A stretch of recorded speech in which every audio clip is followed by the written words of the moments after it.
बिस्मिल्लाहिर्रहमानिर्रहीम। अस्सलाम वालेकुम नाज़रीन, मैं हूँ आमशारी आरिफ हमीद भट्टी।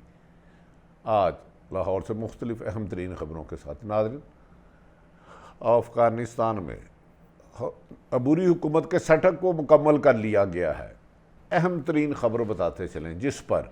चीन, रशिया और पाकिस्तान मिल के अफ़गानिस्तान में बनने वाली हुकूमत की मदद करेंगे, जबकि यूरोपीय ममालिक और दीगर कई ममालिक ने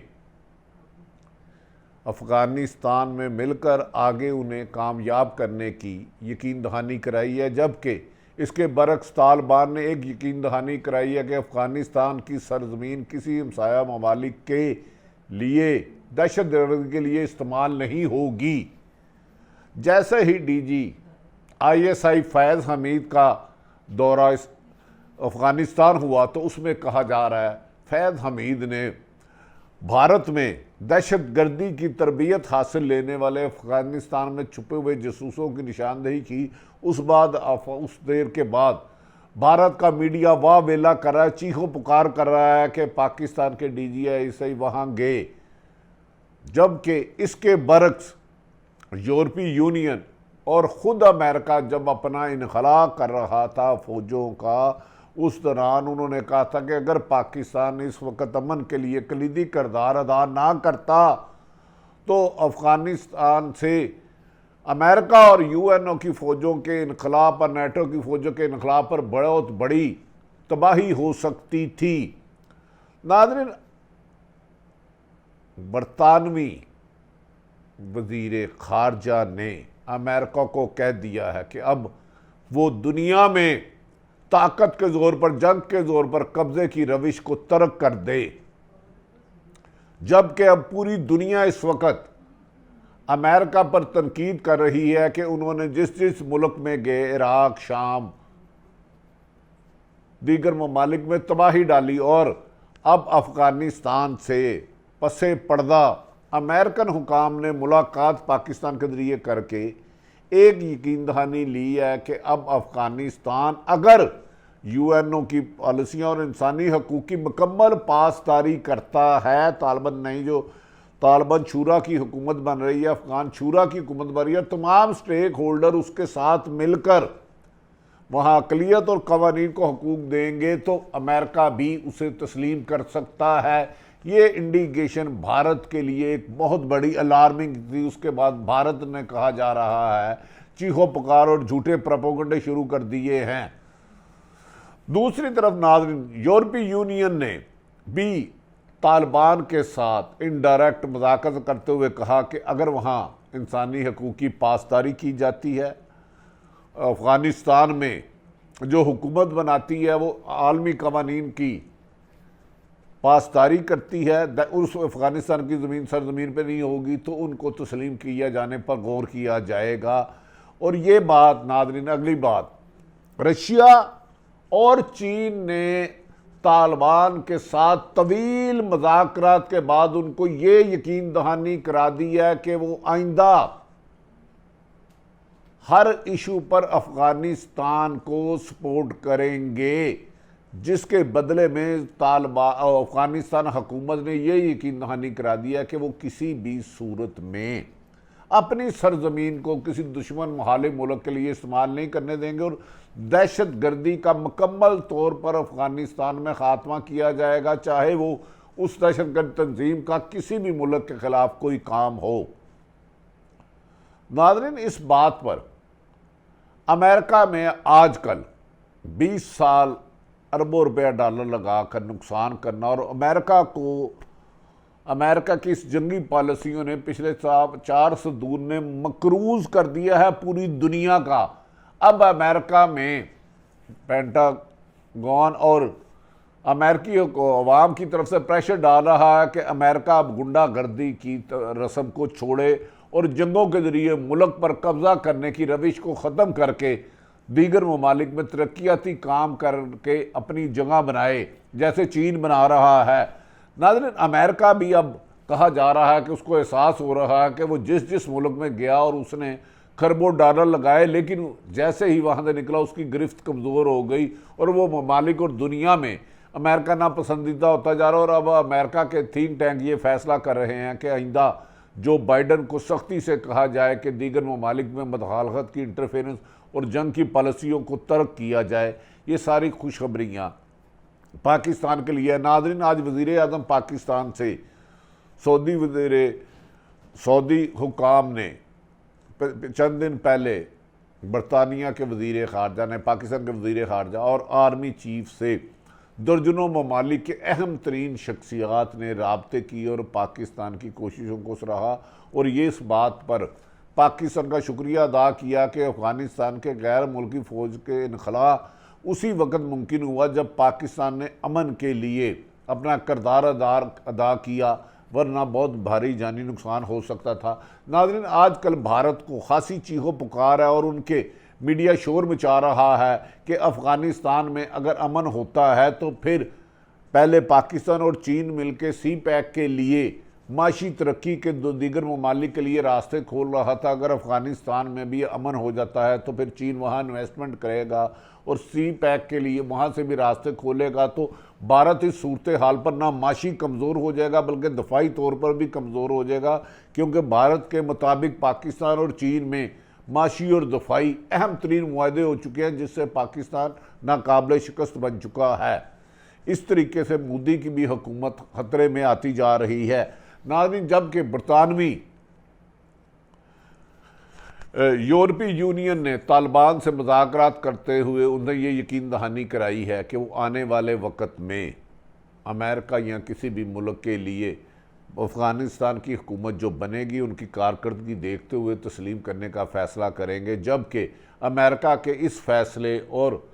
बरतानिया के इस फैसले को रशिया और चीन ने रद्द कर दिया है कि अफ़गानिस्तान से जितने भी लोग मुहाजिरीन हैं उसको उनके हमसाया ममालिक अपने अपने मुल्कों में पनाह दें और मुहाजिरीन बनाए। रूसी सदर पुतिन ने वाज़ेह तौर पर कहा कि 20 साल अमेरिका अफ़गानिस्तान की सरजमीन पर बारूद और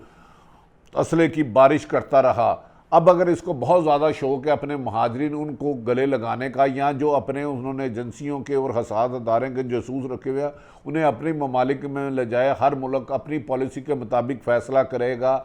रशिया ने वाज़ेह तौर पर रूस ने अमेरिका को पैगाम दिया है कि वो उन्हें डिक्टेशन देने की कोशिश ना करे, जबकि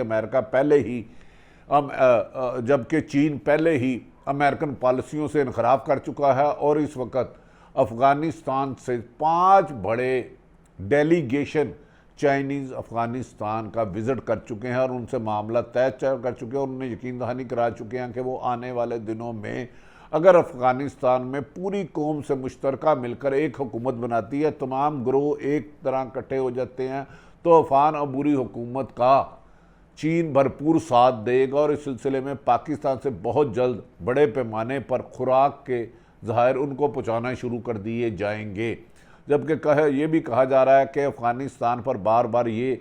जोर डाला जा रहा है कि वो तमाम स्टेक होल्डर, चाहे वो किसी भी मसालक से ताल्लुक़ हों, उनको एक पेज पर लाएं और इब्तदाई तौर पर वो दुनिया को इस बात की यकीन दहानी कराया कि तालिबान की जो माजी में पॉलिसियाँ थी अब यूएनओ की पॉलिसियाँ, जिसमें ख़वातीन की हकूक़ की पासदारी और तमाम अक़लियतों को तहफ़्फ़ुज़ दिया जाएगा। इस सिलसिले में कहा जा रहा है कि अफ़गानिस्तान की नई बनने वाली अबूरी हुकूमत से 6 ममालिक के लोगों ने अहम दौरे किए और वहाँ अपने बिजनेस इन्वेस्टमेंट करने की इजहार किया। अगर ये 6 ममालिक मुख्तलिफ गैर मुल्की ज़राए अबलाग के मुताबिक अगर वहाँ इन्वेस्टमेंट करते हैं तो अफ़गानिस्तान में ना सिर्फ बेरोज़गारी में कमी आएगी बल्कि अफ़गानिस्तान को तरक्की की मुख्तलिफ मौके मिलेंगे। नाज़रीन, इस मौके पर कहा जा रहा है कि भारत की राह ने अफ़गानिस्तान में छुपे हुए टीटीपी दहशत गर्दों की पुष्टपनाही करके पाकिस्तान के पाक फ़ौज के एफसी के जवानों पर हमला करके उन्हें शहीद करना शुरू किया है, जिस पर पाकिस्तान की एस्टेब्लिशमेंट ने वाज़ेह तौर पर भारत को वार्निंग दी है कि वो अफ़गानिस्तान की सरजमीन के ज़रिए NDS के ज़रिए और भारतीय राह के ज़रिए अफ़गानिस्तान में पाकिस्तान की एफसी और पाकिस्तान के बॉर्डर पर लोगों को शहीद करने और उन पर दहशत गर्दी करने से बाज रहे, वरना इसका भरपूर जवाब दिया जाएगा। गुज़श्ता रोज़ टीटीपी के हमले से पाकिस्तान के जवान शहीद हुए, जिस पर वज़ीर-ए-आज़म पाकिस्तान और आर्मी चीफ ने उनके साथ हमदर्दी का इजहार किया और कहा है कि आइंदा किसी भी सूरत पर भारत को पाकिस्तान में दहशत गर्दी की पनाह नहीं दी जाएगी और दहशत गर्दी के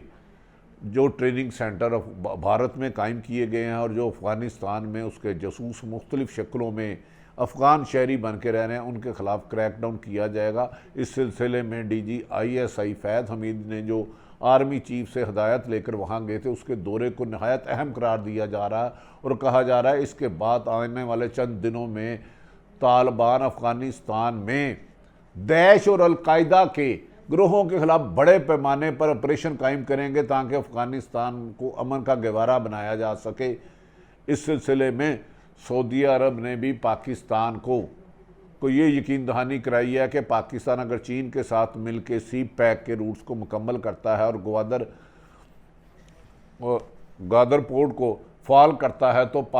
सऊदी अरब इसमें अरबों रुपए की इन्वेस्टमेंट करने के लिए तैयार है। जबकि नादरीन, वज़ीर-ए-आज़म पाकिस्तान ने आखिर चंद रोज़ कबल लाहौर पंजाब का दौरा किया और उन्होंने सख्त नाराज़गी का इजहार किया कि पंजाब के लोगों के मसाइल रोज़ बरोज़ बढ़ते जा रहे हैं और इनकी तकलीफ़ें कम नहीं हो रही और ब्यूरोक्रेसी काम नहीं कर रही, जिस पर कहा जा रहा है कि आइंदा 24 से 72 घंटों में किसी भी वक्त अच्छी शोहरत के हामिल पंजाब में राव सरदार जो इस वक्त सेफ सिटी के चेयरमैन हैं, जिनकी अच्छी शोहरत, दयानतदारी और कॉम्पिटेंसी है, उन्हें IG पंजाब लगाया जा रहा है। जबकि ये भी कहा जा रहा है कि अच्छी शोहरत के हामिल जो चीफ सेक्रेटरी पंजाब जवाद रफ़ीक को तब्दील करके अहमद सखेरे का नाम आ रहा है। जबकि एक शख्स ऐसा भी कोशिश कर रहा है जिन्होंने कोऑपरेटिव में अरबों रुपए की करप्शन की और इमरान खान के ख़िलाफ़ बहुत ज़्यादा करप्शन के ख़िलाफ़ उन्होंने काम किया है, वो भी कोशिश कर रहा है अगर खुदा ना खास्ता उन्हें पाकिस्तान पंजाब में तैनात किया जाता है तो पाकिस्तान में करप्शन का बाब खुलेगा। जिस पर वज़ीर-ए-आज़म पाकिस्तान ने जिन 2 नामों की अप्रूवल दिया जिन्हें चीफ सेक्रेटरी पंजाब लगाया जा सकता है, इब्तदाई तौर में इनमें अहमद सखेरा का नाम हुक्म है, तब हतमी फ़ैसला वज़ीर-ए-आज़म पाकिस्तान करेंगे। जबकि IG के लिए भी 3 नाम गए हैं और इनमें एक जो क्रेडिबल है, कॉम्पिटेंट है, ऑनेस्ट है, इनमें राव सरदार वाहिद शख्स है जिन्हें लगा के पंजाब में अमन व अमान की सूरत हाल काबू की जा सकती है और मौजूदा चीफ सेक्रेटरी या अहमद सखेरा को लगा के एक अच्छी गवर्नर दी जा सकती है, जिसके बारे में वज़ीर आला पंजाब उस्मान बुज़दार भी मुतरक़ हो गए हैं कि उन्होंने कहा है कि बाकी 2 सालों में अब पंजाब के लोगों को गुड गवर्नर के साथ ऐसी पॉलिसियाँ बनाई जाएंगी जिससे पंजाब में करप्शन और बैड गवर्नेंस का खात्मा, अख्तियार से तजावज़ करने वालों के ख़िलाफ़ सख्त तरीन सज़ा दी जाएगी। नाज़रीन, दूसरी तरफ वज़ीर-ए-आज़म पाकिस्तान ने इन अफवाहों को रद्द कर दिया है। जबकि वज़ीर इत्तलात फवाद चौधरी ने कहा है बिलावल भुट्टो और आजकल शहबाज शरीफ जागते हुए ख्वाब देख रहे हैं कि इलेक्शन होने लगे हैं, इलेक्शन दूर तक नहीं होंगे, इलेक्शन 2023 में ही होंगे और वज़ीर-ए-आज़म पाकिस्तान 2/3 अक्सरियत से जीतेगा। जबकि बिलावल भुट्टो ने जनूबी पंजाब का दौरा करते हुए इमरान खान पर सख्त तनकीद करते हुए कहा है कि आइंदा वो जब हुकूमत चारों सूबों में पीपल्स पार्टी और वफाक में बनाएगी, बज़ाहिर पीपल्स पार्टी के इस वक्त सिर्फ 6 MPA हैं। बहरहाल महंगाई और बेरोज़गारी और बैड गवर्नर्स और करप्शन वज़ीर-ए-आज़म पाकिस्तान के लिए चैलेंज बना हुआ है कि तवक्को की जा रही है कि अब अगर वो चीफ सेक्रेटरी पंजाब तब्दील करते हैं तो जो पहले चीफ सेक्रेटरी अच्छी शोहरत के हामिल हैं उन्हें फ्री हैंड दिया जाए, या उनकी जगह देखना है कि अहमद सखेरे को लगाते हैं, या माजी में 2014 में कोऑपरेटिव में अरबों रुपए की करप्शन करने वाले जिनके भाई आज भी नैब की अदालत में है वो भी लॉबी कर रहे हैं। दूसरी तरफ IG पंजाब को तब्दील करके जिनकी शोहरत के बारे में बहुत सारी शिकायत है, राव सरदार को लगाया जाता है, या फिर कोई करप्ट अफसर वज़ीर-ए-आज़म को से हक़ाइक़ मसक करके आ सकता है। याद रखें कि वज़ीर-ए-आज़म शुरू से गुड गवर्नर और right man for right job की पॉलिसी रख रहे थे, लेकिन बदकिस्मत है कि इत्तेहादी जमातें और अपनी नंबर गेम कम होने की वजह से इसमें उन्हें उस तरह कामयाबी नहीं मिल रही जिस तरह वज़ीर-ए-आज़म पाकिस्तान ने पिछले 22 साल जद्दोजहद की थी। अगर पंजाब के दोनों अफसरान अच्छी शोहरत के आ जाते हैं और राव सरदार को IG लगा जाता है तो यकीनी बात है लॉ एंड ऑर्डर की सूरत हाल में बेहतरी होगी, जिससे हुकूमत की नेक नामी और शोहरत में इजाफा होगा। नाज़रीन, आज तमाम सूरत हाल आपके सामने रखी, अपने इर्द गिर्द रहने वाले की खुशियों का ख्याल रखें। पाकिस्तान जिंदाबाद।